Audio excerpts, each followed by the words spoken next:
तो हा विठ्ठल बरवा, तो हा माधव बरवा. सर्व सुखाचे आवर बापर कुमारीवर, सर्व सुखाचे आवर बापर कुमारीवर.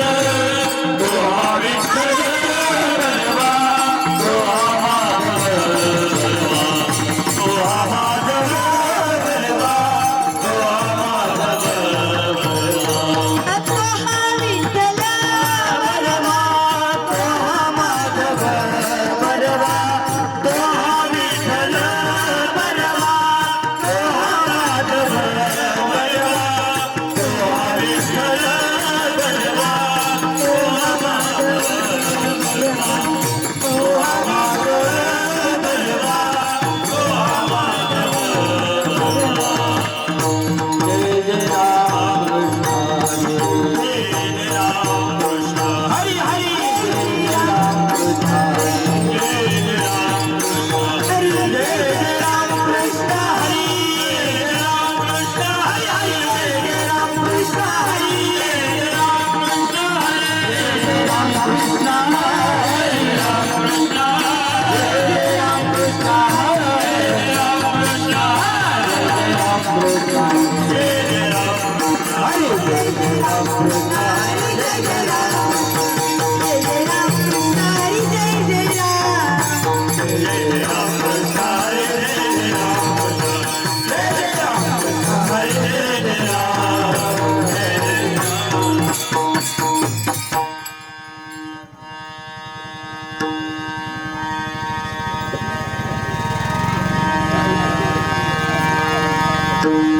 हेच दान देवा देवा तुझा व्हावा.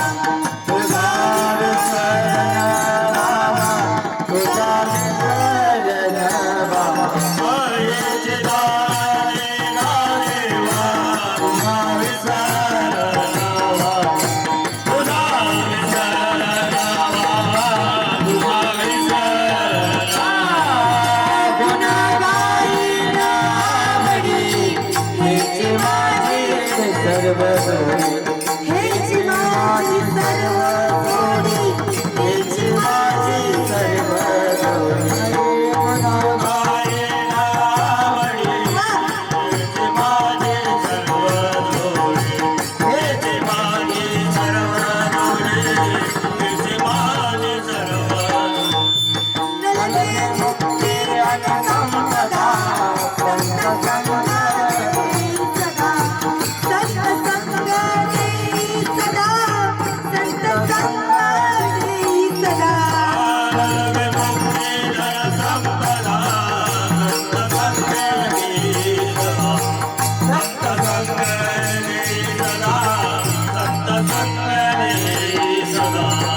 गुण गायी नावडी, हेच माझी सर्व गोडी, हेच माझी सर्व गोडी, हेच माझी सर्व गोडी.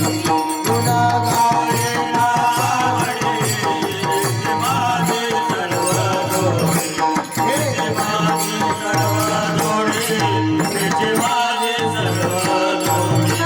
तुका म्हणे सर्वांची तुझी दादा रे दादा, तुझे दादा रे आम्हाची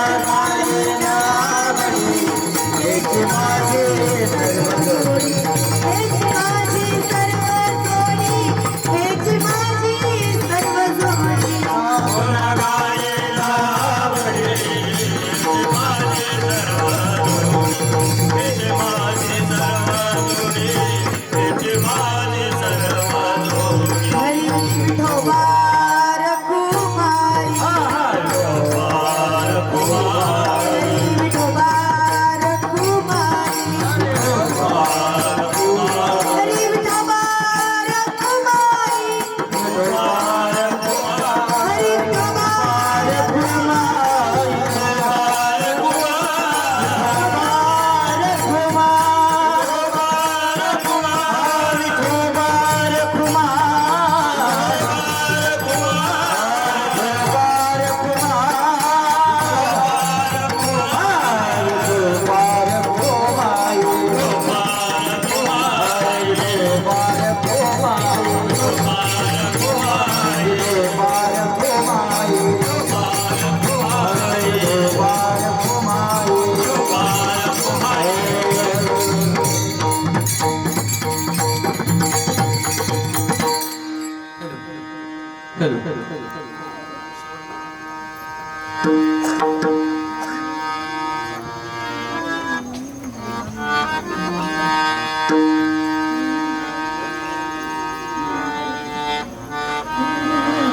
हेची दान देगा देवा हेची दान देगा देवा हेची दान देगा देवा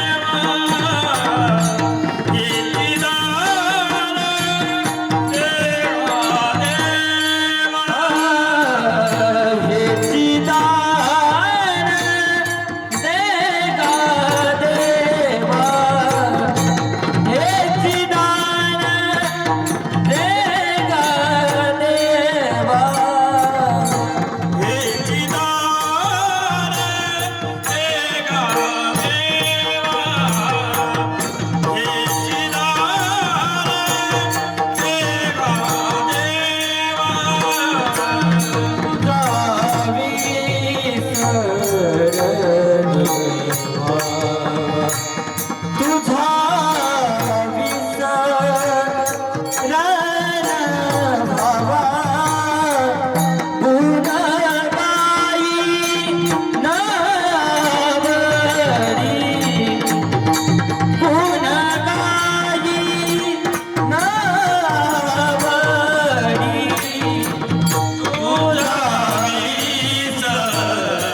तर आज या श्री क्षेत्र पोपगाव या ठिकाणी कीर्तन रूपी सेवेसाठी निवडलेला अभंग जगद्गुरु जगदवंदनीय तुकोबर यांचा 4 चरणांचा अभंग. हेची दान दे गा देवा तुझा विसर न व्हावा, गुण गाईन आवडी हेची माझी सर्व जोडी, न लगे मुक्ती धन संपदा संत संग देई सदा, गुण गाईन आवडी हेची माझी सर्व जोडी. तू का म्हणे गर्भवासी सुखे घालावे आमासी, गुण गाईन आवडी हेची माझी सर्व जोडी. विठ्ठल विठ्ठल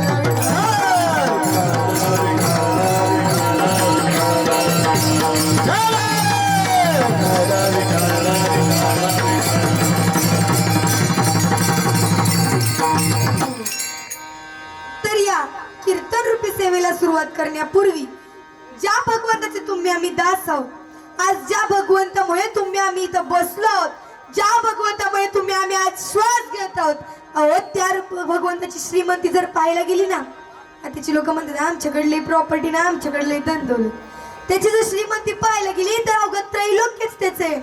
अशा पंढरीच्या पांडुरंगाला एकदा नमन करूया. पांडुरंग करू प्रथम नमन, पांडुरंग करू प्रथम नमन, पांडुरंग करू प्रथम नमन, पांडुरंग करू प्रथम नमन, पांडुरंग करू प्रथम नमन, पांडुरंग करू प्रथम नमन, पांडुरंग करू प्रथम नमन, पांडुरंग करू प्रथम नमन.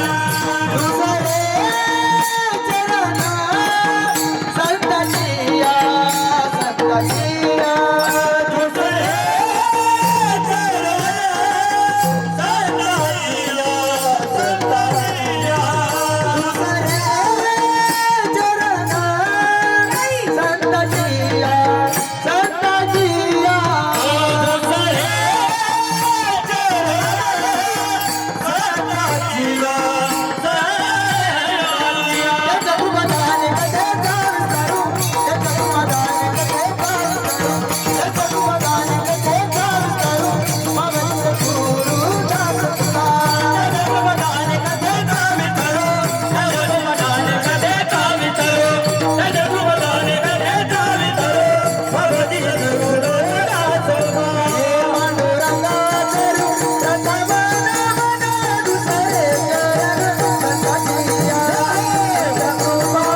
सुद्धा अनुभवलेलं.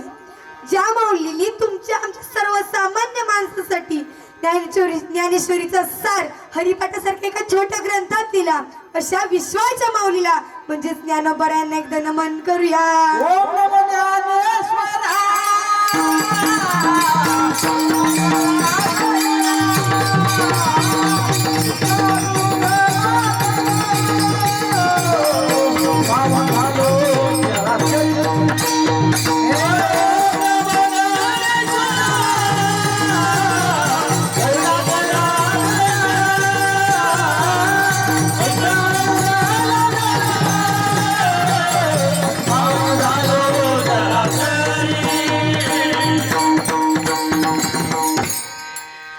तर माऊलींना नमन झाल्यानंतर ज्या भगवंताला अवघ्या महाराष्ट्राचं कुलदैवत म्हणून संबोधलं जातं, ज्यांनी आमच्या गुरूंवर कृपा केली आणि त्या गुरूंमुळे आज आम्हाला ही नारदाची गादी प्राप्त झाली. आता एखाद्या माता मुली सांगतो तुम्हाला, एखाद्या घरात लग्न झालं की शेजारची माता मुली लगेच अगं ऐक, तुझ्या पोटच्या संसारात कुठलाच गोंधळ व्हायला नको, मग तू त्या खंडोबाचा गोंधळ.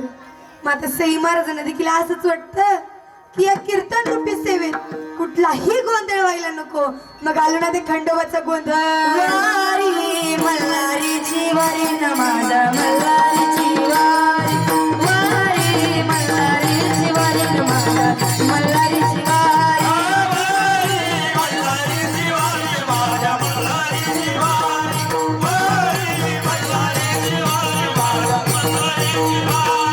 रामराया सोमराया प्रेमनगला वारी,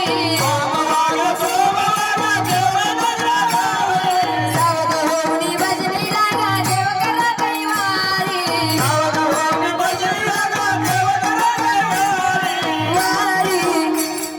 वारी वारी मल्हारीची वारी न माझा मल्हारीची वारी, वारी मल्हारीची वारी न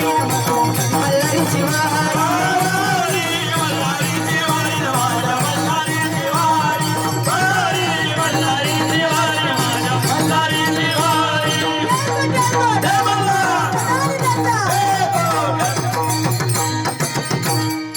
तर खंडोबाला नमन झाल्यानंतर आता जे वारकरी 15 दिवस आषाढी वारी करतात त्यांच्या चरणी आपलं नतमस्तक आहेच, पण जे वारकरी 15 दिवशी पंढरी आणि 30व्या दिवशी आळंदी अशा हो रात्र वाऱ्या करतात त्यांच्या चरणी एकदा मस्तक ठेवूया.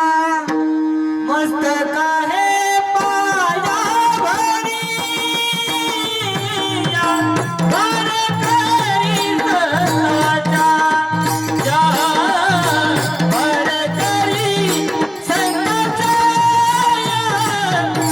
वारकरी संतांच्या. मस्तक आहे पायावरी,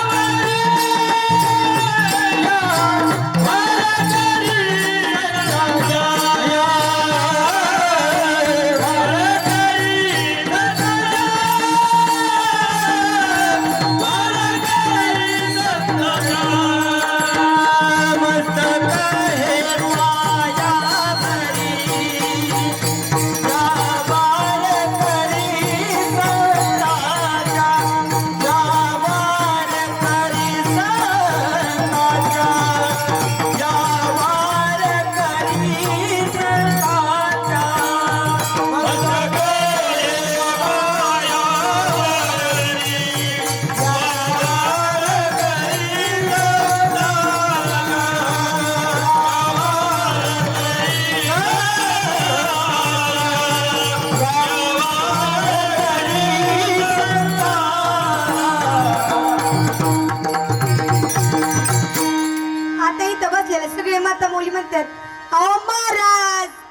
आम्ही तुमचं कीर्तन ऐकायला आल्यापासून दिसते, ह्याला भजन करून त्याला वंदन करून.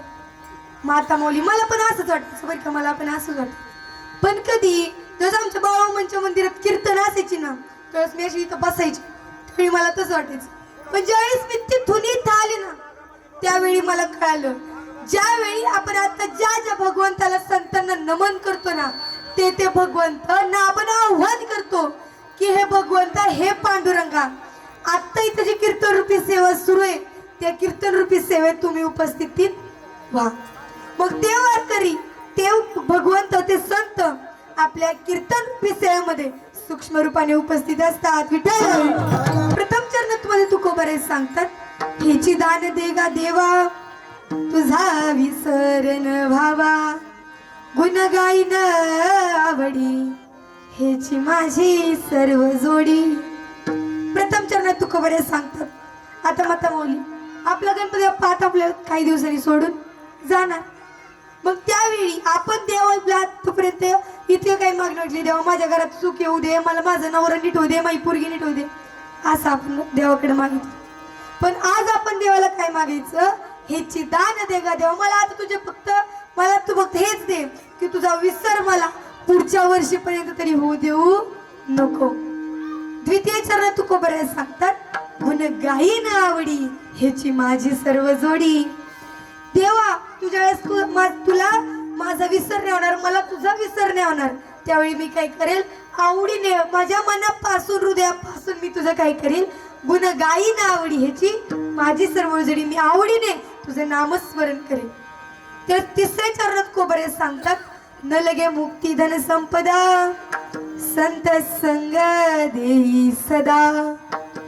तृतीय चरणात तुकोबरे सांगतात, देवाला ज्यावेळेस तुकोपर्यंत म्हणतो, बरं ठीक आहे तू माझं नामस्मरण करशील, पण तुला काहीतरी खायला प्यायला पैसे वगैरे लागतील ना, तुझी धन लागल, विधत्ता लागल, पैसा लागल, आमाप संपत्ती लागेल. तर त्यावेळी तुकोबरे म्हणतात, नाही देवा तुझे जे धन संपत्ती मला काही नको, न लगे मुक्ती धन संपदा, मला तू फक्त एकच गोष्ट दे, म्हणजे काय तर संतांची संगत मला दे. अंतिम चरणात तुकोबरे सांगतात, तुका म्हणे गर्भवासी, सुखे घालावे आमासी. तर आपल्या माता मुलींना गर्भाची यातना माहिती आहेत की किती गर्भाची यातना होतात, पण तुकोबरे म्हणतात, तू मला गर्भाची यातना दे, त्यावेळेस तुम्हाला गर्भाच्या यातना देशील त्यावेळेस मला तुझी आठवण येईल आणि मी आवडीने तुझं काहीतरी विनंती करेल, तुझं नाम स्मरण करेल, त्या निमित्ताने का होईना मला तुझी आठवण येईल. हा झाला होईल अभंगाचा सरळ सरळ भावार्थ. विठ्ठल विठ्ठल.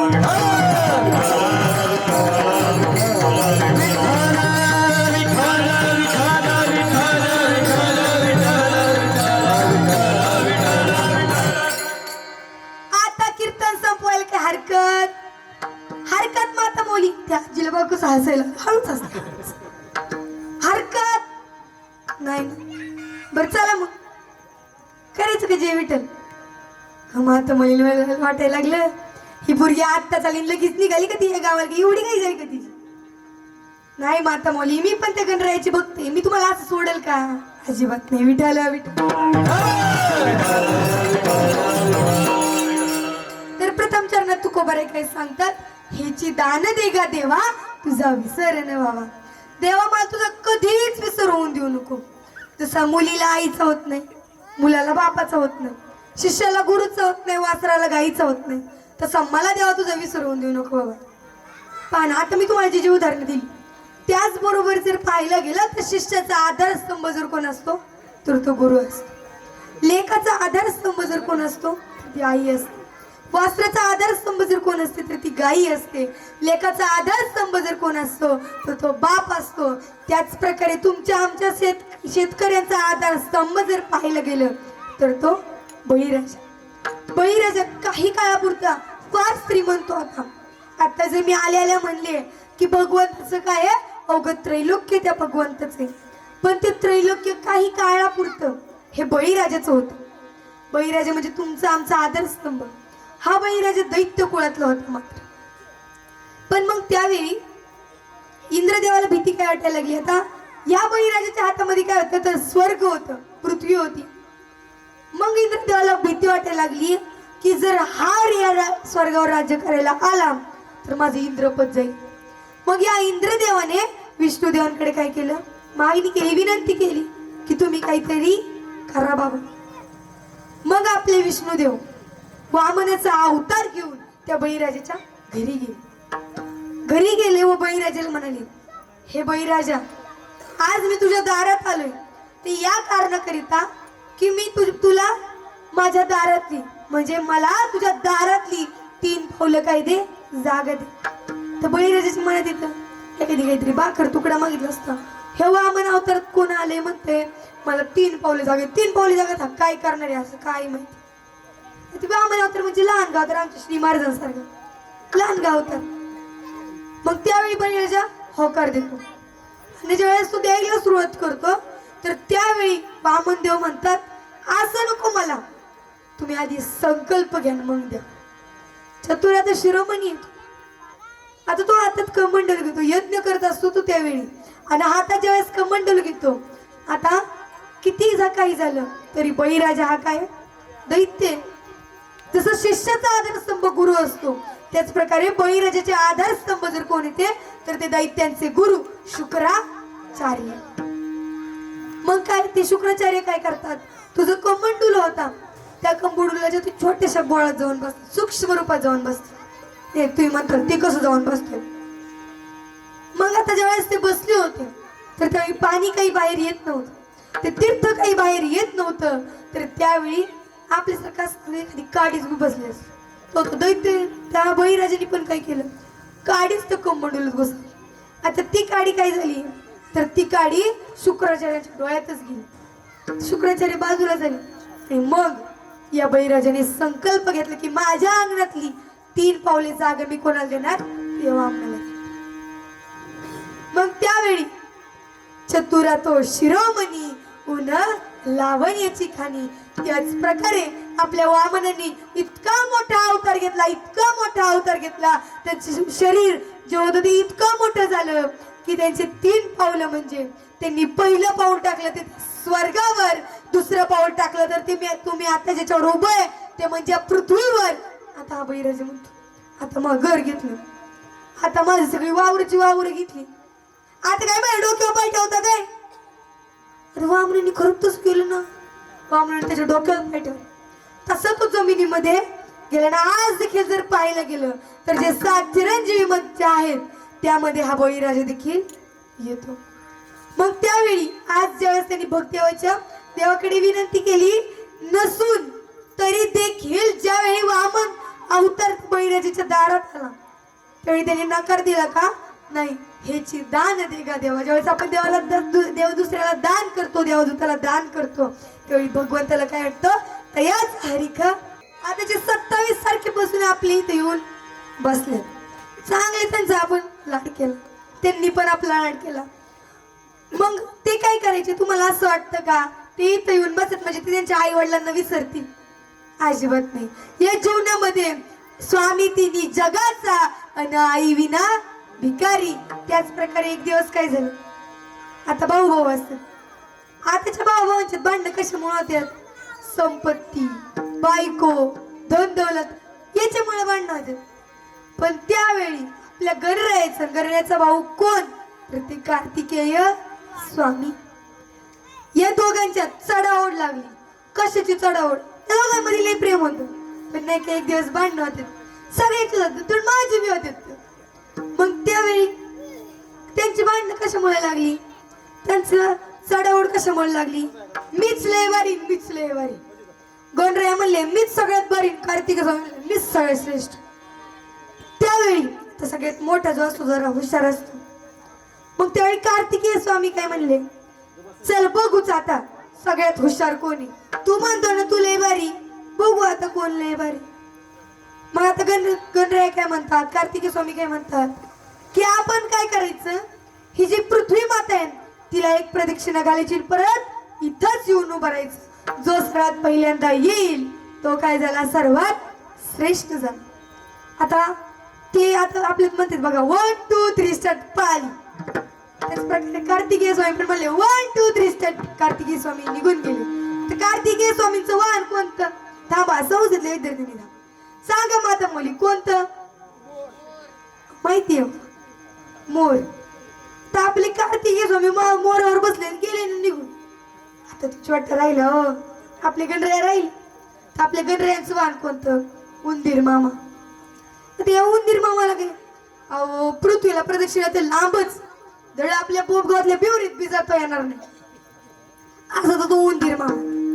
मग आता करायचं काय, गणरायाला वाटायला लागली भीती. गणराया आपला काही कमी हुशार होता, गणराया लय हुशार. गणरायाच्या मनात काय आलं आज माझं ज्यांच्यामुळे अस्तित्व आहे, आज ज्यांच्यामुळे हे अख्खं विश्व पाहायला मला ज्यांच्यामुळे मिळालं, तेच खरे माझे पृथ्वी, तेच माझं सर्वस्व.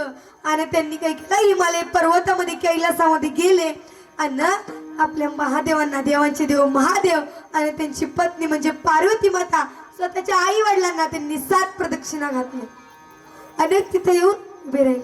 ते आपले कार्तिकेय स्वामी गेले पृथ्वीला. आता त्यांचं प्रदक्षिणा पूर्ण झाली आणि ते तिथे आले. महादेव आणि पार्वती पाशी गेले आणि मग महादेव म्हणाले सर्वात श्रेष्ठ गणपतीच. आता आपले कार्तिकेय स्वामी म्हणले, अरे मी एवढ्या पृथ्वीला प्रदक्षिणा घातली, मला एका बी ठिकाणी तो दिसला नाही, ह्यो कुठं आधी नक्की छली काहीतरी केलं. मग त्यावेळी महादेव म्हणतात, अरे तुझं ज्याच्यामुळे अस्तित्व आहे तू त्यांना विसरलास का रे? ती पृथ्वी देखील ज्यांनी तुला दाखवली तू त्यांना विसरला का? कार्तिकेय स्वामी जरा शांत झाले आणि त्यावेळी महादेव म्हणाले, अरे गणपती बाप्पा तुला माग काय पाहिजे? मग गणपती बाप्पा म्हणले, मला काही नको, मला फक्त तुमचा विसरवून देऊ नका. आपले महादेव इतक्या उदार म्हणायचे. महादेव म्हणले, अरे माझच काय, या पृथ्वीवर लोकांवरती जितके लोक देवाचे भक्त असतील, जितके लोक देवाचे भक्त नसतील त्यांना देखील तू विसरणार नाही, ते देखील तुला विसरणार नाही. नम्र झाला भूता तेने कोंडिले अनंता. ज्यावेळेस आपल्यामध्ये नम्रता येते त्यावेळेस आपल्याला कुठलीही अडचण येऊ दे, कुठलाही संकट येऊ दे, पण देव आपल्याला त्याच्यावर काही होऊ देतो का? पहा वेळ कशी असते, वेळ कधी बदलते कळत नाही. त्यामुळे वाईट ज्याच्यावर वाईट वेळ आली त्याला कधी अपमान करायचा नाही. आणि जेव्हा आपल्यावर वाईट वेळ येते त्यावेळेस आपल्या डोक्यावर जरा बर्फ ठेवायचा आणि त्या वाईट वेळ आपल्यावर निघून जाते आणि चांगली वेळ ज्यावेळेस आपल्यावर येते ना त्यावेळेस त्याच बर्फाचा मुकुट झाल्याशिवाय राहत नाही. त्याच्यामुळे कधी पण वाईट वेळ येऊ नये तर चांगली वेळ येऊ. आपल्या देवाला दुष्णबत्तीत बसायचं का नाही? देवा तू किती काय कर, मी तुला काही होऊन देणार नाही, माझी भक्ती ढसळून देणार नाही, असं ज्यावेळेस आपण देवाला म्हणतो तर याचा हरिका वाटते देवा. त्या देवाचं नामच मला सोडायचं नाही बाबा. प्रभू श्रीराम ज्यावेळेस वनवासात होते, वनवासात असल्यानंतर ज्यावेळेस त्यांनी वालीचा वध केला त्यावेळेस वाली पुत्र अंगदाने काय केलं तर प्रभू श्रीरामांची संगत धरली. वाली हा दुष्ट होता का तर नाही, पण त्याच्या पाप कर्मामुळे त्याला ते भोगावं लागलं. मग त्यावेळी ज्यावेळेस प्रभू श्रीराम सुग्रीवाला सोबत घेतात व रावणाला मारण्यासाठी निघून जातात, सुग्रीवा सोबत पण हा अंगद मी मागे म्हणतात ना, आई मागली करून जातच, तर सुग्रीवा माग अंगद गेलाच. अंगदावर प्रभू श्रीराम लय कृष्ण होते. अंगद हा प्रभू श्रीरामाचा लय जवळचा भक्त झाला होता. आणि ज्यावेळेस हे सुरेल पर्वतावर पोहोचले म्हणजे लंकेजवळील हा सुरेल पर्वत, या सुरेल पर्वतावर ज्यावेळेस हे पोहोचले त्यावेळी शांती दूत म्हणून अंगद रावणाकडे. अंगद लहान होता, तिथं गेला. अंगद तिथं रावणाची त्यांची सभा सुरू असते. अंगद जातून म्हणतो, काही पद्धत आहे का तुमच्यात पाहून आल्यावर आदर करायची? अरे देव, रावण तू डोक्याला हात लावला. मग अंगद काय करतो, अंगद आता वानर असतो, त्याच्या शिफ्टी त्याच्यासाठी सिंहासन तयार करतो, त्याच्यावर बसतो. बरं मग म्हणतो, बरं रावण आता मला सांग, तुला युद्ध करायची का आमच्या सीतामातेला परत देतो? रावण म्हणतो, अरे अंगद ऐक, तुझ्या बापाचा वध कुणी केला, तुझ्या वडिलांचा वध कुणी केला? या रावण. आणि तू त्याच्याच बरोबर कुठे हिंडतो? तुझ्या वडिलांचा वध या प्रभू श्रीरामांनी केला. बरं ठीक आहे, वध केला, पाप असेल केला, मग आता ती किष्किंधा नगरी ही कुणाला द्यायला पाहिजे होती? तुला द्यायला पाहिजे होती का नाही? म्हणे अंगद मला द्यायला पाहिजे होती. मग रावण म्हणला, पण त्यांनी कुणाला दिली? सुग्रीवाला दिली. अरे तू माझ्या बाजूने येते, किष्किंधा नगरी 1000 नगरी तुला देतो. प्रभू श्रीरामाचं त्या रावणाचं एक घर जर पाहायला गेलं ना तर आपल्या अख्ख्या तालुक्याचा एक आमदार झाला असता आपला अंगद. पण अंगद काय म्हणला, अरे तुला काय मी तुझ्या विचाराचं वाटलं का? अजिबात नाही, मी त्या प्रभू श्रीरामांची संगतीत आहे. संग जया जैसा लाभत या तैसा. ज्यावेळी त्याला अंगदाला संगत चांगल्या व्यक्तीची लागली होती, अंगद रावणाला म्हणाला, अरे तुला काय मी तुझ्या विचाराचं वाटलं का? मला माझ्या दंडोलीमध्ये अजिबात इंटरेस्ट नाही, अजिबात इंटरेस्ट नाही बाबा मला. इंटरेस्ट म्हणला असेल मग ते म्हणजे अजिबात त्याच्यात अडकून राहायचं नाही म्हणलं. आणि मग म्हणला की रावणाला म्हणला बरं तुला युद्धच करायचं का, बरं ठीक आहे चालतं युद्धच कर. आणि मग त्या वेळेस तो काही काळानंतर त्यांचं युद्ध होतं, प्रभू श्रीरामांचा विजय होतो. त्यावेळी आता प्रभू श्रीराम अंगदाला काय म्हणतात, अंगदा आता मी सर्व लंका काय देतो तुला देतो. आता काय ती लंका विटांची बनलेली नव्हती, त्या लंकेतील प्रत्येक घर प्रत्येक झाड जरी म्हणलं ना सोन्याच होत, माझ्या मुली सोन्याच. अंगद म्हणला अहो देवा नको, मला जर लंका मिळाली तर मला अहंकार येईल. नामदेवराय म्हणतात अहंकाराचा वारा न लागो त्याच्या. जर मला अहंकार आला देवा मला तुझा विसर होऊन देऊ नको. बरं देव म्हणतो बरं ठीक आहे तू मला मी माझा विसर होऊन देत नाही, मग मी तुला माझा विसर होऊन नाही दिलं तू करणार काय.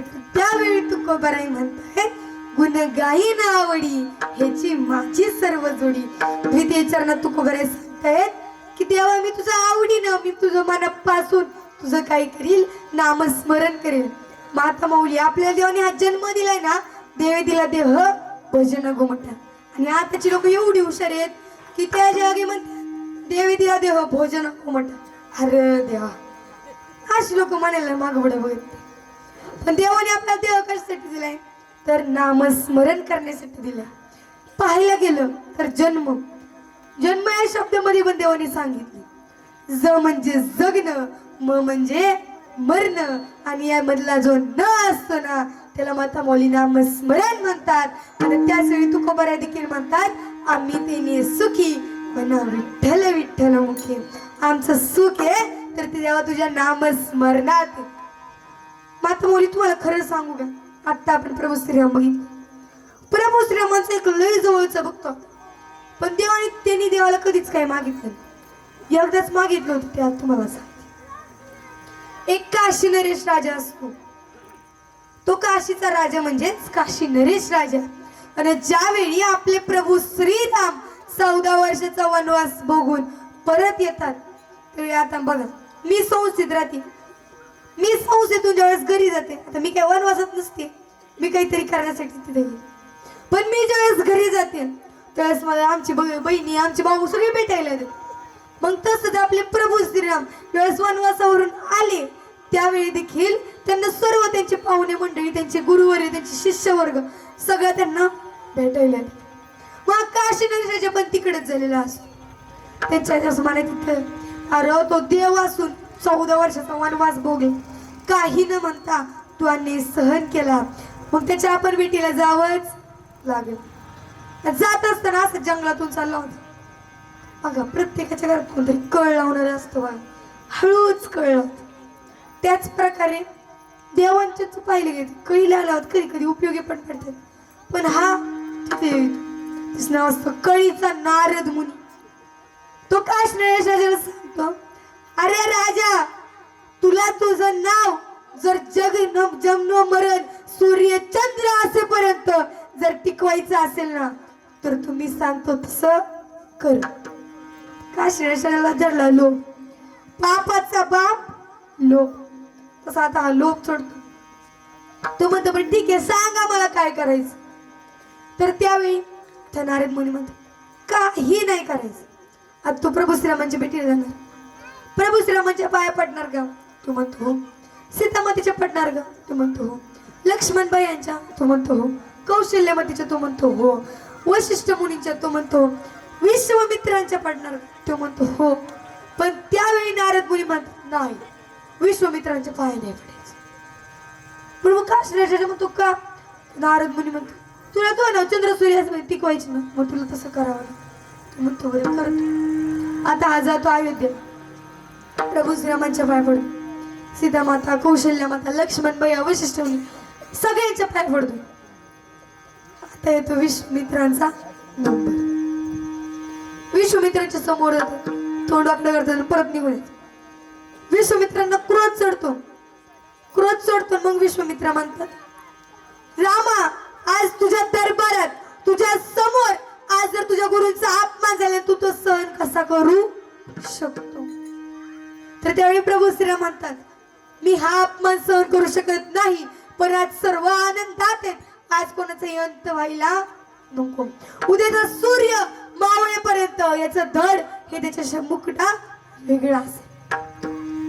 आता काशीराज तो चिंतेत त्याच्या असं मनात इथं हा नारद मुनी म्हणला, तो ना चंद्र सूर्य असेपर्यंत टिकवतो, ह्याचा तुम्हाला उद्याचा अंत करतोय. का नारद मुनी का जातो? नारद मुनीनं म्हणतो, अहो नारद मुनी तुम्ही असं का केलं? मला आता उद्या मारावं लागणार आहे. त्यावेळी नारद मुनी, अरे कूल डाऊन थांब जा. ते सांगतात की तू कोणाकडे जा? अंजनी मातेकडे जा. अंजनी मातेकडे जायला सांगते, म्हणायचं तूच आता मला प्राणदान दे, त्यांना विनंती कर. तर मग काशीनाथ तसंच करतो. अंजनी मातेकडे जायचं. अंजनी मातेला म्हणतो, अंजनी माते आता तूच मला माझ्या संकटातून लांब करू शकते, मला तू आता प्राणदान दे. त्यावेळी अंजनी माता म्हणतात, झालं काय ते तरी सांग. काशीनाथ म्हणतो, ते मी तुला सांगतो, पण तू आधी मला प्राणदान दे. तू आधी सांग. मग झालेली सर्व हकीकत अंजनी मातेला सांगतो. मग आता अंजनी माता काय करते? प्रत्येक आईचं भाऊ तिच्या पोरातच असतो. ती आता आपल्या हनुमंतरायांना आवाज येते. हनुमंतरायांना आवाज येते, त्या क्षणी हनुमंतराय तिथे. हनुमंतरायांना ती सांगते सगळं. त्यावेळी हनुमंतराय म्हणतात, अगं माझ्या देवाने साक्षात त्याला प्राण दान दिलं नाही, आता मी तरी कसं देऊ? तर त्यावेळी अंजनी माता म्हणते, आजपर्यंत मी तुझ्याकडे काही मागितलं नाही, मी आज मागते ते तू पूर्ण. हनुमंतराय म्हणते, बरं ठीक आहे. हनुमंतराय प्रभू श्रीरामांकडे जाते. प्रभू श्रीरामांकडून एक वर मागतात. वर कुठला? प्रभू श्रीराम, आतापर्यंत मी तुम्हाला काही मागितलं, आज मी तुम्हाला एक गोष्ट मागतो. रामप्रभू म्हणतात, अरे तूच काहीतरी मागण्याची वेळ आणत होती, सांग मला तू नक्की काय मागतोय, मला ऐकायची आतुरता लागली. हनुमंतराय म्हणतात, बरं ऐक, मला असं वरदान द्या की जो कोणी भक्त तुमचं नामस्मरण करेल, त्या भक्ताच्या जर कोणी संकटात गेलं, तो भक्त जर संकटात गेला तर त्याला वाचवण्याची ताकद मला द्या. प्रभू श्रीराम हो म्हणतात. मग ते परत अंजनी मातेकडे जातात. काशीनाथाला सांगतात, ज्यावेळेस तुला प्राणदान देणार असेल प्रभू श्रीराम, त्यावेळी तू काय करायचं? तर फक्त माझं रामांचं भजन करायचं. ते म्हणतात ना, आताच्या गायकांनी गाणं काढले, अंजनीच्या सुता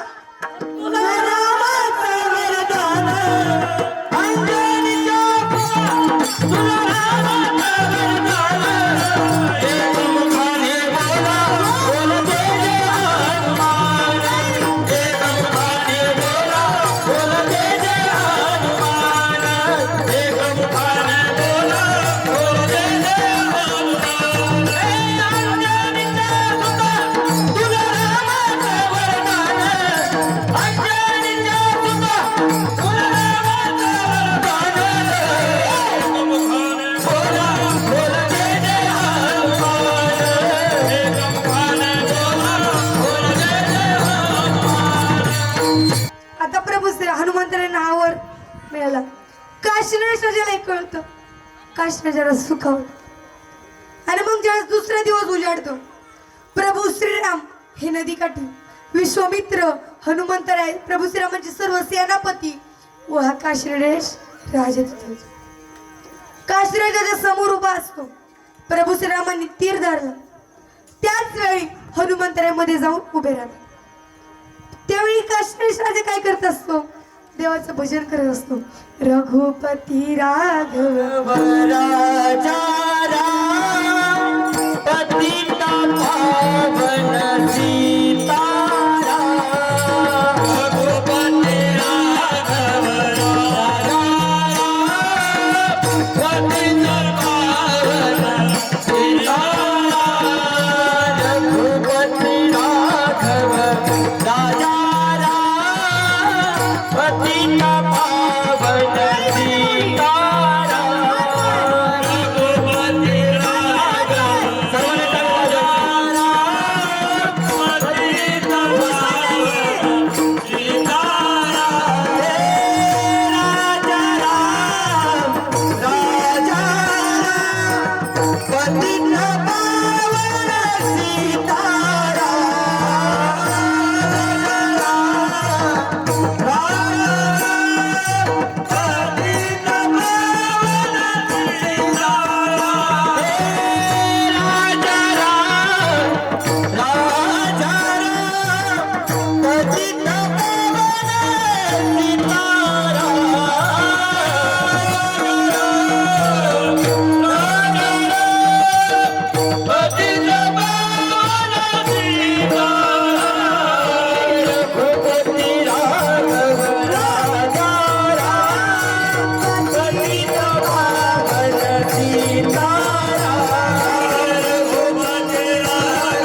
तर ज्यावेळी आता काश्मीरच्या देवाचं नामस्मरण करत असतो, आता हनुमंतरायांनी वर काय मागितलं, तुझं जे नामस्मरण करल त्याची रक्षा करण्याची ताकद मला द्या. आता प्रभू श्रीरामांना कळतं ना की का वरदान मागितलं. हनुमंतराय जाऊन उभे राहतात. प्रभू श्रीराम हनुमंतरायांना म्हणतात बाजूला जा. हनुमंतराय म्हणतात देवा मी तुमच्याकडून वरदान घेतलंय, आता मी असा प्रण घेतलाय की जो जो देवा तुमचा भक्त तुमचं नामस्मरण करेल त्याची रक्षा करायची ताकद तुम्ही मला दिली. माझे परशुराम जरा माग डोकून म्हणतात. विश्वामित्री असे बघत असतात प्रभू श्रीराम परत माग बघतच नाही.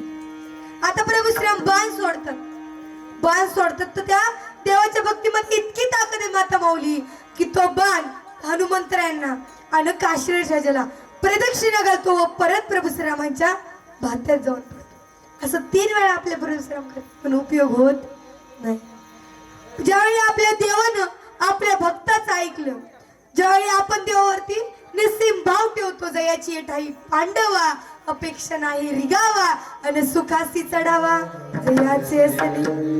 ज्याच्या ठाईमध्ये ज्याच्या चित्तामध्ये देवाबद्दल कुठली आस नसेल ना तो भक्त भगवंताला सर्वार्थाने प्रिय असतो. आणि मग हनुमंतराच्या देखील मनामध्ये तेच होतं. आणि प्रभू श्रीरामांनी तिथं या काशीराजाला काय दिलं तर प्राणदान दिलं. तर माता मुली ज्यावेळी आपण देवाला अनन्य भावाने शरण जातो तर त्यावेळी आपले भगवंत आपला देव आपले काय करतो तर रक्षण करतो. भक्ता राखे पायापाशी दुर्जनांशी संहारी. मग माता मुली असंच एकदा काय झालं, तुम्हाला संत जनाबाई माहिती असतील, संत सखुबाई माहिती असतील, त्याचबरोबर संत मीराबाई होत्या. तुकोबारायांकडे जितकी संपत्ती होती, जितकी धन दौलत होतं, त्याचबरोबर मीराबाईंकडे पण लई धन दौलत लई पैसा. पण मीराबाईंना ज्यावेळेस देवाच्या अस्तित्वाबद्दल खरी महती कळते ना त्यावेळी मीराबाई देवाचं भजन करायला सुरुवात करते. आणि त्याच प्रकारे ती काय भजन करते ते राधे राधे भजन करते. ऐसी रागी लगन मेरा हो गई मगन, ऐसी रागी लगन मेरा हो गई मगन, ओ तो गली गली गली गाने लगी. ऐसी रागी लगन मेरा हो गई मगन, ऐसी रागी लगन मेरा हो गई मगन,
बाप्पा, पार्वती माता, पांडुरंग, रुक्मिणी माता सगळी इथे येऊन नाचत होती.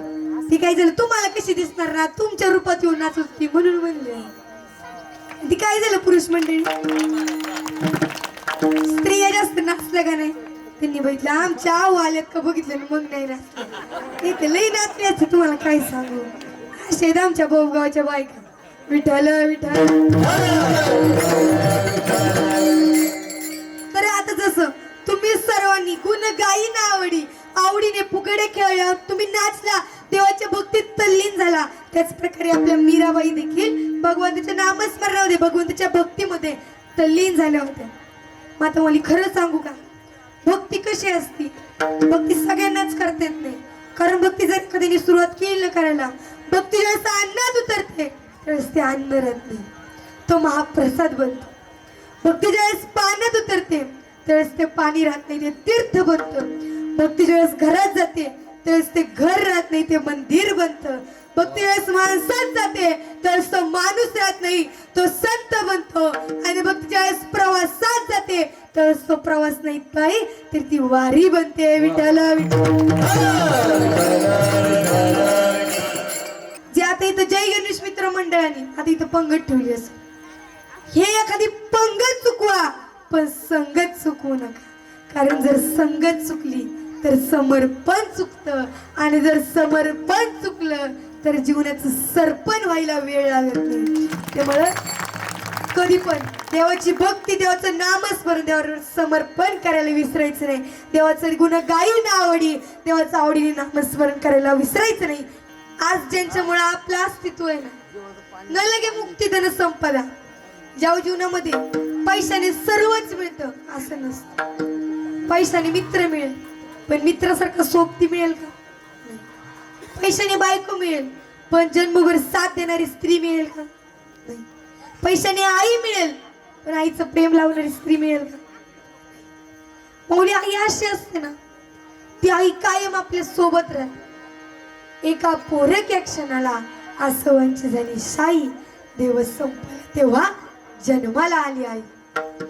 अहो ती आई आपल्यासाठी रोज रोज रानामध्ये वन काम करते आणि आपल्याला सावलीमध्ये ठेवते. आई अशी असते की एक वेळेस ती काही खात नाही, आणवारी चालते, पण आपल्याला चांगलं जेवण देते, आपल्याला चांगला सेंडल बूट देते.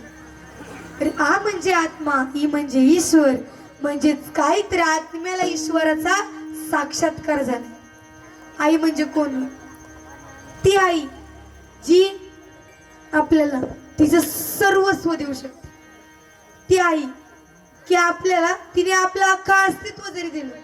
स्त्रियांना माहिती आहे की गर्भाची यातना किती असतात, मरणाच्या दारात जाऊन येणारे त्या गर्भाची यातना असतात. एकदा काय झालं माता भाऊ, खरं सांगते, एक गावातली घटना आहे की एक आई होती, तिला एक सवत देखील होती आणि त्यांच्याकडे अमाप संपत्ती होती. त्यांना एक मुलगा होता. त्यांच्या पतीने आधीच देऊन ठेवलं होतं की ज्यावेळेस मी मरण पावेल त्यावेळी माझी सर्व संपत्ती माझ्या मुलाच्या नावावर होईल. तर सावत्राई काय म्हणायची की हा मुलगा माझा आहे, जर हा तेच मुलगा तिचा झाला तर सर्व संपत्ती तिची. पण जी खरी आई असते तिच्या मनात काय असते, माझं लेकरू आहे, माझं लेकरू माझ्यापासून लांब गेलं नाही पाहिजे. ती म्हणतं माझं लेकरू आहे. ह्या दोघींची घटना पूर्ण कोर्टात जाते. कोर्टवालाच होता, तो जरा चांगला वारकरी संप्रदायातला, तो बोलतो की पहा या दोघी बोलतात की हे दोन माझं लेकरू आहे, मग आपण याचा कमरेवरचा भाग हे एका आईला देऊ आणि कमरे खालचा भाग एका आईला देऊ. सावत्राई आनंदी होते. ती म्हणते ठीक. पण जी खरी आई असते ना ती बोलते मला नाही दिलं ना तरी चालेल, माझं लेकरू माझ्याजवळ आलं नाही ना तरी चालेल, पण माझ्या लेकराच्या केसाला देखील धक्का लागला नाही पाहिजे. ती आई असते. माता बोली त्या आईला कधी विसरू नये, कारण ती आई अशी असते, जर एखाद्या मुलाने आईला विचारलं ना आई तू माझ्यासाठी काय करू शकते, आईने मुलाला विचारलं ना बाळा मी जर आजू असते तर तू मला काय केलं असतं, मुलगा उत्तर देतो आई मी तुला चांगल्या एक दवाखान्यात नेलं असतं, तुला दुसऱ्या डोळा बसवलं असतं. तर हाच जर प्रश्न आपण आईने मुलाला न विचारता मुलाने आईला विचारला ना आई जर मला डोळे नसते तर तू काय केलं असतं? तर त्यावेळी आई उत्तर देते, अरे बाळा मी माझा डोळा काढून तुला दिला असतं. ते आईचं प्रेम असतं, त्या आईला कधी विसरू नका. आता मुलांच्या भाषणातलं झाले, आ म्हणजे आत्मा, ई म्हणजे ईश्वर, या दोन्हीचा संगम म्हणजे, हे भाषणातलं झाले. पण खरं त्यांच्या आचरणात ते आहे. आ म्हणजे आत्मा, ई म्हणजे ईश्वर, या दोन्हीचा संगम म्हणजे आई, हे सर्वांना माहिती आहे. पण बाप म्हणजे कोण? बाप म्हणजे कोण? तो बाप जो आपल्या लेकीसाठी फाटका बनील घालतो, पण आपल्या मुलीला चांगली अंगभर कपडे आणून देतो. त्या मुलीला त्याची किंमत नसते. आता इथं असलेल्या प्रत्येक मुलीला माझं सांगणे, तुम्ही किती फाउंडेशन लावायचे तेवढं फाउंडेशन लावा, किती तोंडाला पावडर लावायची तेवढी पावडर लावा, पण तोंड इतकं पण पांढरं करू नका की त्या बापच तोंड काळं होईल. इतकं तोंड पांढरं करू. आताच्या मुलींना साधी ओढणी घेण्याचा राग येतो. ओढणी घे म्हणलं की म्हणती की मी काय वायाला जाणार आहे का, असं म्हणते. पण त्यावेळेस ती ओढणी घेत नाही ना. ओढणी घेते त्यावेळेस तिचा बाप सावकात ताट मानेने जगतो. त्यावेळेस ती ओढणी घेत नाही, त्यावेळेस ती वाया जाते. ज्यावेळेस ती ओढणी घेत नाही, ती ओढणी अशीच मोकळी पडते ना. मुलींनो ऐका, तीच ओढणी घेऊन एक दिवस आपल्या बापाला फाशी घेण्याची वेळ येईल. त्याच्यामुळे आपण आपल्या अंगभर कपडे घालावे. मुलींना असं वाटतं आपण फाटकी कपडे घातले आपण लय स्टँडर्ड वाटेल, हाय क्वालिटी वाटेल, वेल एज्युकेटेड वाटेल. आता मुली तसं नसतं. आता तसं राहिलं नाही. लोक फक्त नावं ठेवण्याच्या कामाची आहेत. माता माऊली तो बाप असा असतो, त्या बापाला आत्ताची लोक मानत नाहीत. नुसती वैतागवाडी आणि डोक्याला ताप म्हणू नका. आयुष्याचा अमृत पाजणाऱ्या बापाला शाप म्हणू नका. लहानपणी खेळता बागडता, आता म्हातारपण आलं म्हणून का बिचारायला छळतात. बापामुळेच आहोत आपण, सारा आपोआप म्हणू नका. आयुष्याचा अमृत पाजणाऱ्या बापाला शाप म्हणू नका. अहो तुझा नंबर आला तेव्हा रक्तळलेल्या पायाने कोण नाचलं? तुला चप्पल हवी म्हणून अनवाणी कोण नाचलं? त्या बापाला आश्रप म्हणू नका. बापासारखं अमृत पाजणाऱ्या, आयुष्यासारखं अमृत पाजणाऱ्या बापाला शाप म्हणू नका. तू बाप आपल्यासाठी लई काय काय करून जातो. अहो मारता नाही तुझ्यासाठी अवघी दौलत ठेवून गेला. पुण्य वेचून धन्य झालो, त्याला आश्रप म्हणू नका. आयुष्याचं अमृत पाजणाऱ्या बापाला शाप म्हणू नका. माता माऊली त्या लिकीचं त्या बापाचं प्रेम इतकं घनिष्ठ असतं, इतकं घनिष्ठ असतं की लेकी एकच सेकंद पण आपल्या पेशा राहू शकते. आईने जरी 9 महिने 9 दिवस पोटात वाढवलं असलं तरी बापाचं काळीज म्हणजे लेक असते. त्या काळजाला विसरू नका की त्याने तुमच्यासाठी इतकं काय काय केलं. ज्यावेळेस तो ज्याच्या खाली कामाला असतो, त्याच्या हाताखाली कामाला असतो, तो ज्यावेळी आपल्या बापाला किती बोलतो तर आपल्या बापाच्या मनात काय, माझी मुलगी मोठी झाली ना, माझी मुलगी कीर्तनकार झाली, माझा मुलगा मोठा उद्योजक झाला, किंवा अधिकाऱ्याला देखील दाखवून देतो की मी पण कोण आहे. त्यासाठी तो ताटमानेने जगत असतो. तो अधिकारी ज्यावेळेस आपल्या बापाला पगार देतो, अधिकारी ज्यावेळेस आपल्या बापाला पगार देतो, असंच देत असेल का? असंच देत असेल का? मात्र नाही. तो पगार देताना त्याच्याशिवाय शाप देतो. म्हणजे त्याच्या मनात काय, ह्याच पगारामुळे माझी एक मोठी होईल, त्यावेळी ह्याला दाखवून देईल. त्यासाठी बाप ते सगळं ऐकून घेतो. त्या लेक आणि तो बाप हे इतकं घनिष्ठ नातं असतं की एखाद्या फुल चुरगाळावं त्यामध्ये जितका वेळ लागतो ना, तितक्या वेळ देखील आपल्या आईवडिलांना प्रेमाची आठवण करून देतो की आपण नक्की त्यांच्यासाठी काय केलं, त्यांनी आपल्यासाठी काय केलं. अहो आई म्हणजे कोण? आपल्याला असं वाटतं की माझी आई माझ्यासाठी सर्वस्व आहे.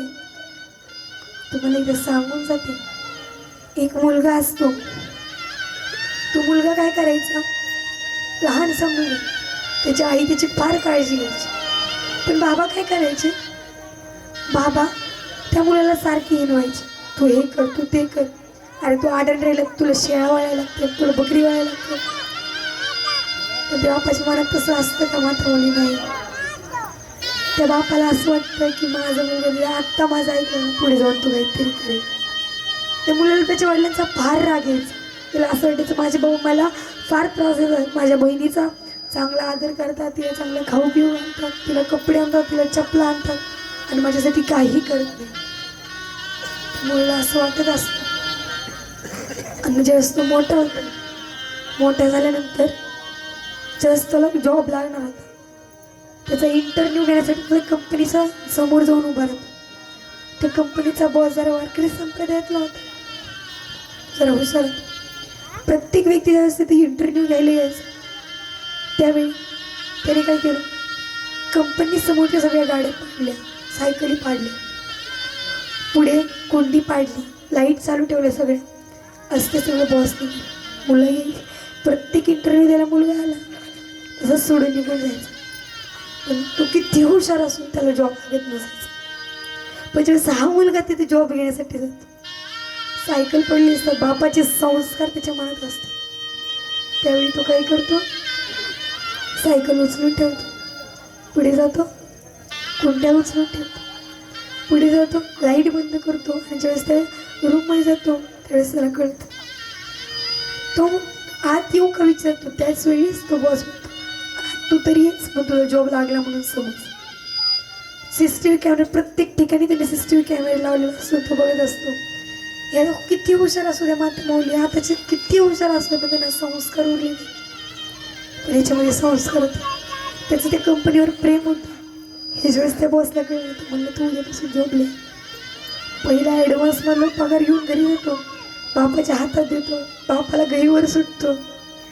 त्यावेळी त्या मुलाला कळतं, तो बाबाला हात जोडून म्हणतो, बाबा आज मला कळलं, त्यावेळेस तुम्ही माझ्यासोबत वागत होते ना, ते ह्या कारणामुळे. त्या बापाला तुम्ही कधी त्या बापासाठी ज्यावेळेस तुम्ही रडता ना माता माऊली, त्या बापाला वाईट वाटतं, पण बाप काय म्हणतो, माझ्यासाठी रडतोय ना माझा मुलगा चांगले. खरं सांगू का, पण आता आई वडील कसे राहिले. आता आई वडील एखादा मुलगा आहे असं कधी आपल्या मुलाला सांगायचं नाही बरं का. त्याचा बाप त्याला म्हणला, आपल्या इथं 2 एकर जमीन आहे, हडपसरमध्ये एक फ्लॅट घेतला आहे, इथं आपला गाळा आहे. आणि एखाद्या दिवशी त्याला शिक्षिका म्हणली आहे त्याच्या वर्गातली, अरे बकरी वाळायला लागते, बकरी म्हशी घेऊन राहण्यात हिंडायला लागल, अभ्यास कर जरा. तो पोरग बोलतो, अहो माझं पप्पा मला कालच म्हणल्यात, आमच्याकडे 2 एकर जमीन आहे, हडपसरमध्ये फ्लॅट आहे, गाळ आहे, मला अभ्यास करायची गरज नाही. माझ्या बापाने माझ्या पुरतं सगळं कमवून ठेवले. त्यामुळे असं कधी आपल्या मुलाला आई वडिलांना सांगू नका. त्याला गुरु करून द्या. ज्यावेळेस आपल्या आयुष्यामध्ये गुरु येतो ना, काही करण्याची गरज पडत नाही बाबा. संस्कार त्याला आपोआपच लागून जातात. श्री गुरु सारिका हस्ता पाठी राखा, इतरांचा लेखा कोण कर. अनेकदा असंच संदीपक नावाचा एक शिष्य होता, त्याच्या गुरूंचं नाव वेद धर्म ऋषी. त्यावेळी हा संदीपक खूप एकनिष्ठ होता आपल्या गुरूंशी, फार एकनिष्ठ होता. पण त्याचे गुरु होते ते त्रैलोक्य. त्यांना सगळं कळायचं. ते त्रैलोक्यात काय होणार आहे, इथून पुढे काय नाही, सगळं कळायचं त्यांना. भूतकाळ, भविष्यकाळ आणि वर्तमान काळ हे सगळं कळायचं. आणि जस ते ब्रह्म समाधीत गेले त्यावेळेस त्यांना कळलं, आता थोडेच दिवसात मला काय होणार आहे, कुष्ठरोग होणार आहे. मग आता आपल्या सर्व शिष्यांना आपण घरी पाठवलं पाहिजे. ते गुरु त्यांच्या सर्व शिष्यांना म्हणतात, तुम्ही सगळे काय करा, घरी निघून जा. जे वरवरती प्रेम करायचे ते जातात निघून, थोडे राहते. त्यावेळी ते गुरु म्हणतात, मी तुम्हाला शिवाय शाप देईन, तुम्ही निघून जा. सर्व शिष्य निघून जातात, पण एक शिष्य टिकतो, त्याचं नाव असतं संदीपक. आता संदीपक टिकतो. ते वेद धर्म ऋषी त्याला म्हणतात, अरे मी तुला मारेल, तुला शाप देईन, तू माझ्यासोबत सुखात राहू शकत नाही, तू निघून जा. तो म्हणतो, नाही, मला तुमच्या सोबतच राहायचंय. संदीपक आणि वेद धर्म ऋषी काशीला निघून जातात. काशीला गंगा नदीकाठी बसलेले असतात. त्यावेळी संदीपक त्यांच्यासाठी झोपडी निर्माण करतो. आणि काही दिवसांनी त्यांना काय होतो, कुष्ठरोग निघतो. कुष्ठरोग झाल्यानंतर माता माऊली कुष्ठरोग होतो आणि त्यांच्या शरीरातून दुर्गती यायला निर्माण होते. पण त्याची गुरुने एक निष्ठता, तो जो गुरु भक्त होता त्याचे एक कण देखील गुरुबद्दल द्वेष निर्माण होत नाही. तो गुरुची फार भक्ती करायचा, फार सेवा करायचा. सेवेला की सेवक जा. त्यावेळी तो फार सेवा करायचा. महादेव म्हणजे आपले गणपती बाप्पाचे वडील प्रसन्न होतात आणि ते संदीपकाकडे जातात. झोपडीच्या बाहेर संदीपकाला आवाज येतात. संदीपक बाहेर येतो. संदीपक महादेवानं म्हणतो, काय महादेव तुम्ही आज मला भेटायला आला? संदीपक फार खुश होतो. महादेव म्हणतात, आता मला तुझ्या मी गुरुसेवेवर प्रसन्न झालोय, माग तुला काय मागायचे? संदीपक म्हणतो, मला काही देऊ नका, माझ्या गुरूंचा कुष्ठरोग बरा होईल. महादेव म्हणतो, बरं ठीक आहे, मी रोग बरा करतो, पण तुम्ही काय करा, आधी तुमच्या गुरूंना जाऊन विचारा, त्यांना तो रोग बरा करायचा आहे की नाही. मग हा संदीपक आज जातो. तर वेदधर्म ऋषीनं म्हणतो, गुरुदेव गुरुदेव महादेव बाहेर आलेत, ते माझ्यावर प्रसन्न आहेत, माझ्या गुरुसेवर प्रसन्न झालेत. ते मला म्हणतात, माग तुला काय मागायचे ते, मी तुमचा कुष्ठरोग बरा करण्याची विनंती करतो. गुरुदेव म्हणतात, अरे भिकारड्या, शिवी देतात. म्हणतात, अरे भिकारड्या, तुला काय माझी सेवा करायला त्रास व्हायला का? जा घरी निघून, मला तुझी गरज नाही. संदीपक पळत पळत बाहेर येतो. महादेव नव्हतं, महादेव तुम्ही निघून झाले, तेव्हा आमचे गुरुदेव बाहेर आले, तुम्हाला पिशाब देतो. महादेव निघून जातात. काही दिवसांनी विष्णुदेव येतात. विष्णुदेवांसोबत पण तेच करतं, विष्णुदेव बी निघून जातात. मग आता हे दोन्ही देव, महादेव व विष्णुदेव, हे कोणाकडे जातात? ब्रह्मदेवांकडे जातात. ब्रह्मदेव विष्णुदेव महादेव एकच रूप घेतात आणि झोपडी बाहेर येऊन उभे राहतात. संदीपकाला आवाज देतात. संदीपकांना विचारतात, अरे आम्ही तुझ्या गुरूंचा रोग बरा करण्यासाठी आलोय, तुला हवाय का रोग बरा करू? तो म्हणतो, नको, गुरुदेव लईच बेशिवाय देतील तुम्हाला राग येईल, तुम्ही निघून जा. त्यावेळी ते देव म्हणतात, अरे जा एकदा विचारून ये परत. संदीपक हात जातो आणि पाहतो तर काय, त्या गुरुदेवांमध्ये काय होतं? ब्रह्मा विष्णू महेश बाहेर येतो. त्या 3 देवांमध्ये त्यांना त्यांचे गुरु दिसतात. अहो, गुरु हेच देव आहेत, देव हेच गुरु आहेत. त्यावेळेस संदीपकाला कुठली धन दौलत लागली का? कुठला पैसा लागला का? तर नाही. हेच बघायच्या तृतीय चरणात तो खबर आहे. नलगे मुक्ती आणि संपदा, नलगे मुक्ती आणि संपदा, नलगे मुक्ती आणि संपदा, नलगे मुक्ती आणि संपदा,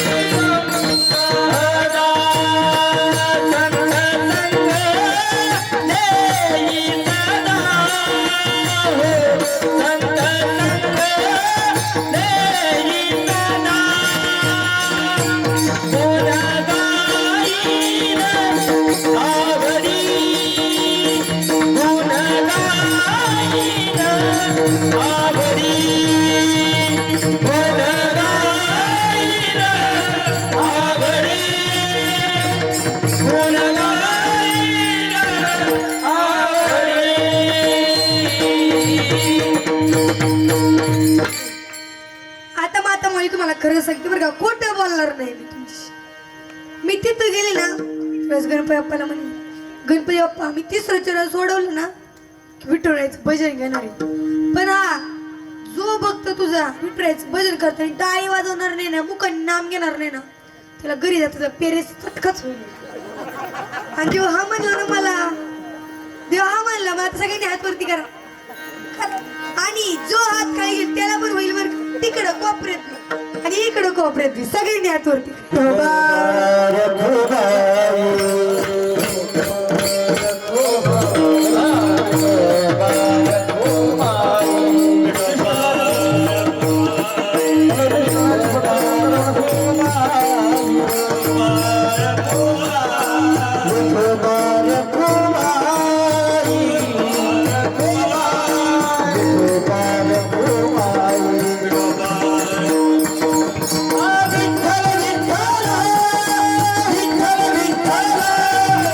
विठ्ठल विठ्ठल विठ्ठल विठ्ठल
गा देवा तुझा विसरण व्हावा गुण गाईन आवडी हेची माझी सर्व जोडी न लगे मुक्ती धन संपदा संत संग देई सदा गुण गाईन आवडी हेची माझी सर्व जोडी तू का म्हणे गर्भवासी सुखे घालावे आमासी गुण गाईन आवडी हेची माझी सर्व जोडी विठाला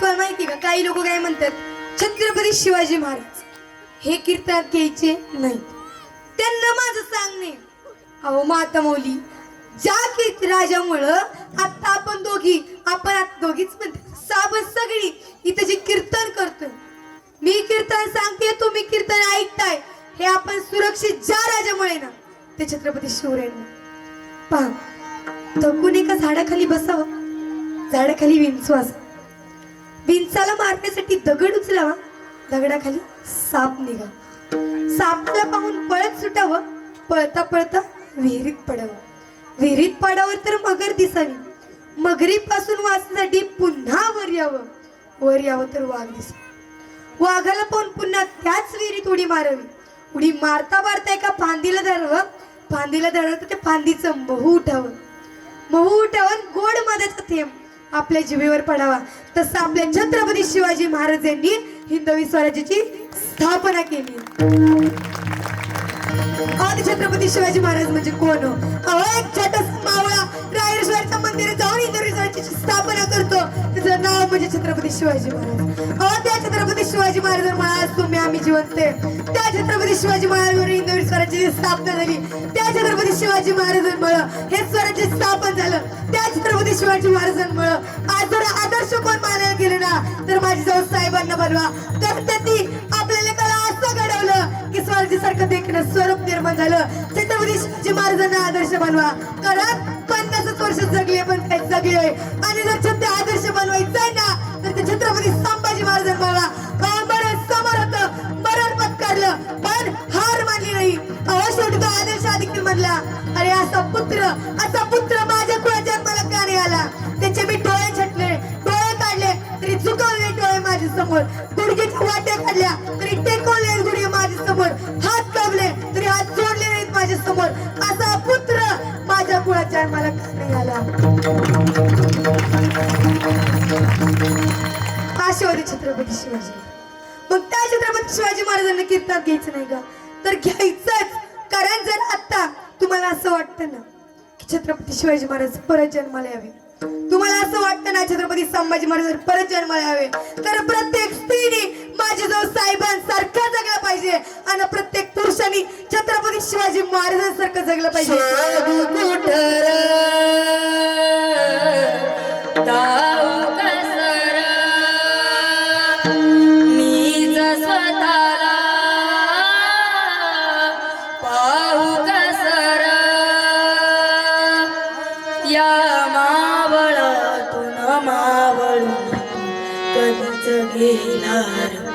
माझा राजा र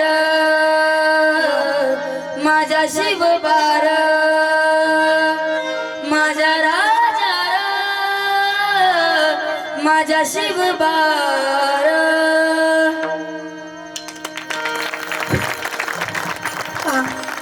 त्यामुळं आपले छत्रपती शिवराय कीर्तनात घेतलीच पाहिजे तर अंतिम चरणात तू कोबरे सांगतात तू का म्हणे गर्भवासी सुखे घालावे आमासी तुम्ही कधी अनुभवले का माता मौली एखादा मुलगा जन्माला कै कै सोहम सोहम म्हणत असतो त्याच्या भाषेत मला तसं म्हणते सोहम सोहम म्हणजे काय हो तेव्हा तू गर्भात असू त्याला असं वाटत तेव्हा मला सोडवया येत नाही तू मला या गर्भाच्या आहेत ना सहन होत नाही पण आपले तू बरे माहिती तेव्हा मला तू ह्याच गर्भाच्या यातना दे त्यावेळेस तुम्हाला ह्याच गर्भाच्या यातना देशील ना त्यावेळेस मला तुझी आठवण येईल आणि मी तुझं नामस्मरण करेन मग तुकोबारांनी 4 युगांमध्ये 4 अवतार घेतले सतयुगामध्ये भक्त प्रल्हाद म्हणून जन्माला आले आणि त्यांचा उद्धार करण्याकरिता नरसिंह भगवान जन्माला आले की जे नरसिंह भगवान अर्धे पुरुषाच्या ह्याच्यात आणि अर्धे प्राण्याच्या ह्याच्यात. तर त्रेतायुगामध्ये या तुकोबऱ्यांनी अंगद म्हणून जन्माला आले, वालीपुत्र अंगद.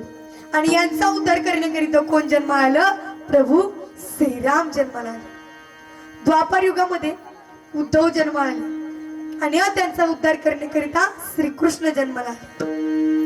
मग या श्रीकृष्णाच्या उद्धवाच्या या संवादातून उद्धव गीता निर्माण झाली. तीच गीता, तीच उद्धव गीता आपल्या इकडे परजनी इकडे भागवतात तिचं रूपांतर केलं. आता जे कलियुग सुरू आहे, कलियुगामध्ये तुकोबारांनी नामदेवरायांचा अवतार घेतला आणि नामदेवरायांना जे त्यांचा उद्धार करण्याकरिता कोणी अवतार घेतला तर भगवान पांडुरंग परमात्म्यानी. ज्ञानेश्वर